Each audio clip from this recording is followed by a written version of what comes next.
Hi, I'm Jeff Perry. I'm a state representative from Cape Cod, Massachusetts, and for this month's YouTube, I want to talk about the health care reform debate that's going on in Congress.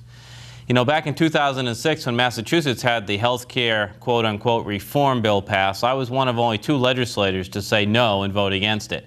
And I did back in 2006 vote against it because I thought it would be too costly, I thought it wasn't real reform, and I thought we were taking a dangerous step towards socialism when this bill passed. And quite frankly, some 3 years later, I know that I was right. And the debate that's going on in Congress, talking about a public option for health care, talking about making health care a right for illegal immigrants, talking about basically rationing health care to senior citizens, all things that are in that 1,100-page bill that are before the members of Congress, is probably the most dangerous piece of legislation that the President Obama, has talked about since first being elected in 2008.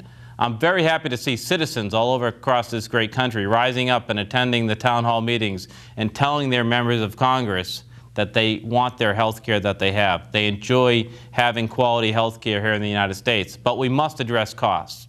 So rather than just saying no to the Reform Act in Massachusetts and in the country, what would I do? I think there's 3 areas that we need to focus on to get at the cost of health care reform. Number 1, tort reform. We have to do something about the medical malpractice rates that doctors are paying. Number 2, administrative and regulatory burdens on the healthcare system. If we're really interested about healthcare reform, we'll do something serious with medical records. We'll do something serious with the procedures that hospitals, doctors, and insurance companies need to go through during their billing process. And number 3, and I think one of the most important and most expensive things in healthcare, are the mandated coverages, especially here in Massachusetts, but are part of this healthcare reform discussion going on in Washington. There's no reason why every insurance policy across this country in every state must contain coverages for everything.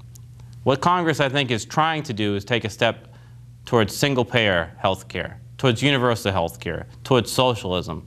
So now if you're watching this message and you're concerned about losing your health care, if you're concerned about rationing of your health care, if you're concerned about the government taking over your health care, now is the time. Call your member of Congress. Call your member of the United States House and Senate. Speak out. Let your voice be heard. Because if you don't, it just might be too late. Thanks for tuning in. I'll see you next month on YouTube.